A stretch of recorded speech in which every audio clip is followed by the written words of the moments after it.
Let's look at how to dissect a sheep brain.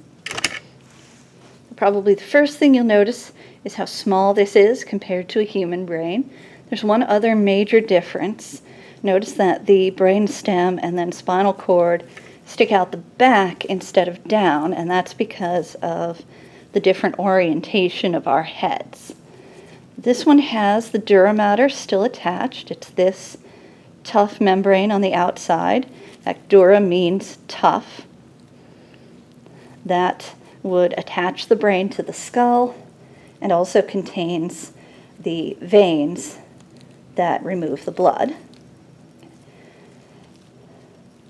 For general orientation, cerebrum should be easy to find. 2 hemispheres. I'll look at the lobes after I take off the dura mater. Cerebellum behind it. Underneath we have the optic nerves coming forward.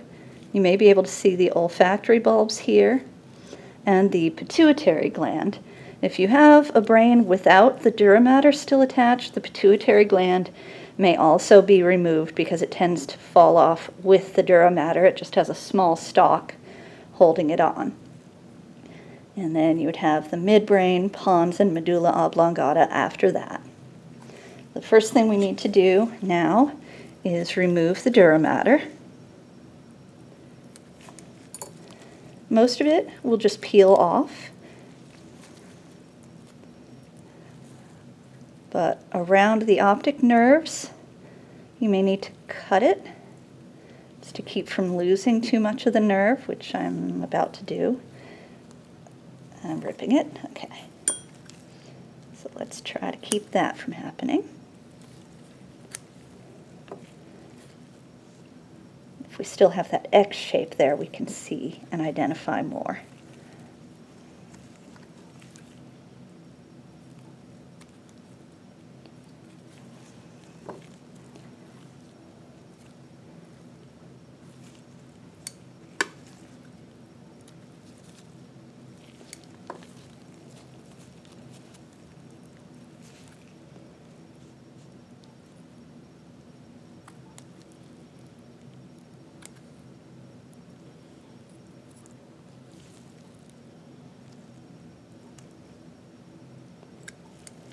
The reason I'm using the scissors is to try to reduce stabbing into the deeper tissues. Okay, so you see here the pituitary gland's coming off. Now, the dura mater goes down into this transverse fissure between the cerebrum and cerebellum. And it makes a complete circle, so to get it out of there we have to cut down in.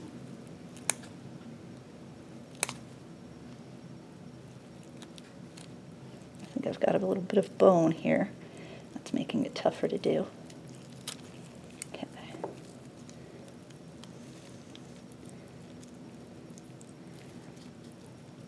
And it should start to peel around.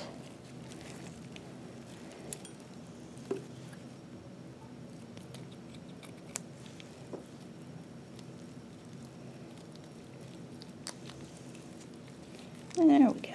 Okay. All right, so now the dura mater and pituitary gland are off.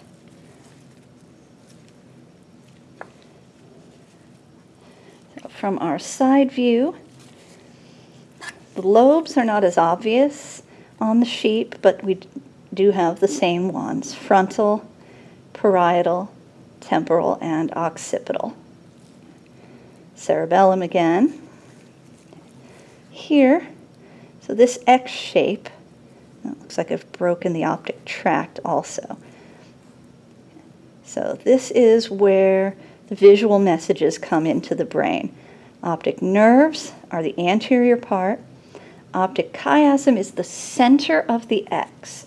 What happens there is that the medial fibers, the part from the side of each eye close to your nose, switch sides coming through. The lateral ones stay on the side, and then both sets continue back into the thalamus through these optic tracts. The reason for that switch is so that everything you see in the left half of your vision, but from both eyes, goes to the right side of your cerebrum. Everything you see on the right half goes to the left side, and then your brain can compare the view from the two eyes to figure out how far away something is. Just behind the optic chiasm is where the pituitary gland would have attached. Here is this little tongue shape called the mammillary bodies. You might be able to see a little bit of a notch in the center of it. On the drawings of the human brain, this is distinctly two rounded shapes. Okay. So that's where it gets its name. There's actually a lot of things in the brain that are named what they look like, but in Latin. What we won't see because they're too detailed are there's some parts called the pale ball and the black stuff. So the mammillary bodies are part of the hypothalamus. So from optic chiasm to mammillary bodies is hypothalamus. Next is midbrain, right to this indentation. And then the first bump, we can see some blood vessels here for the separation. That's the pons. So relatively smaller than the pons on the human brain. And then the medulla oblongata. And after that, where it's relatively straight, is the spinal cord. The olfactory bulbs are up here, usually lighter. These are also significantly larger relative to the cerebrum than human ones are. Smell is more important for sheep to find food and identify predators. If we fold down the cerebellum, in here you will see, I've damaged one of them, 5 bumps. One of them's up in here. This group of 4 is called the corpora quadrigemina, which means the body of 4 born together. So Gemini, you've heard as twins. Specifically, it means born together. If you add a number to it, it gives you triplets, quadruplets, etc. And I'm going to need to nudge the other meninges out of the way. We'll look at those in a minute to find, wow, this pineal gland is really hiding. Usually you would see the pineal gland up in here, just one little bump by itself. Pineal means resembling a pine cone, although some people think it looks a little more like something else that sort of sounds like pine. Okay. The arachnoid matter is still attached. You can usually pinch and pull some back.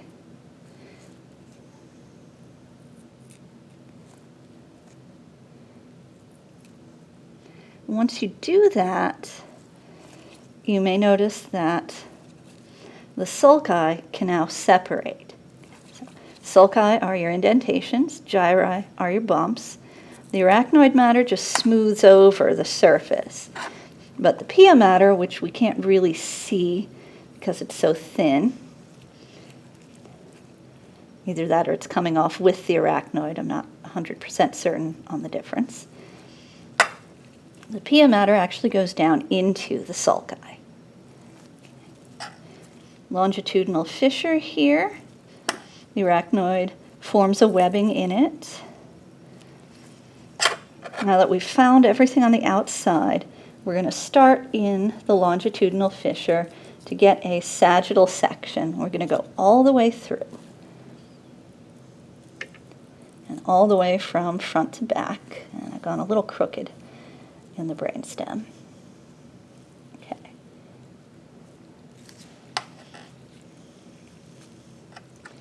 So here's what you'll see in a sagittal section. This white line is the corpus callosum. Just underneath it, there is a hole that goes up into the lateral ventricle. We'll come back to that in a little bit. This oval here is the thalamus. A little stretch below it is the hypothalamus, and then here's the pineal gland. So it's a little deeper in there And that's why we weren't seeing it along with the corpora quadrigemina. And now I just broke it. Let's check the other side. Okay. That stuff that looks like the blood vessels that's coming out, that's part of the choroid plexus that produces the cerebrospinal fluid. Okay, here's the other side of the pineal gland. And the other lateral ventricle. The third ventricle, so lateral are first and second, the third ventricle is right in the center of the thalamus.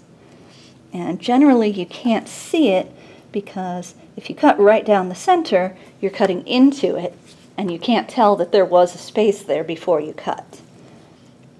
Coming back or to the posterior from the third ventricle is the cerebral aqueduct, noting here that cerebral just means relating to the brain, or sometimes it's called the aqueduct of the midbrain.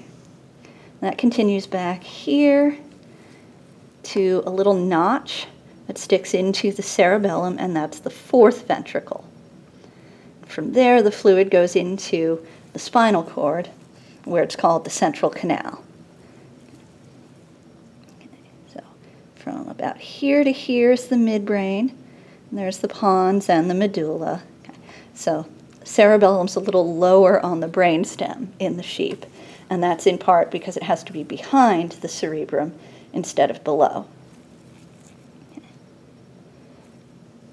You can see some gray and white matter in a couple of places. Most of the brainstem, you'll see the white matter. There are sections of gray matter that run through it or just in areas.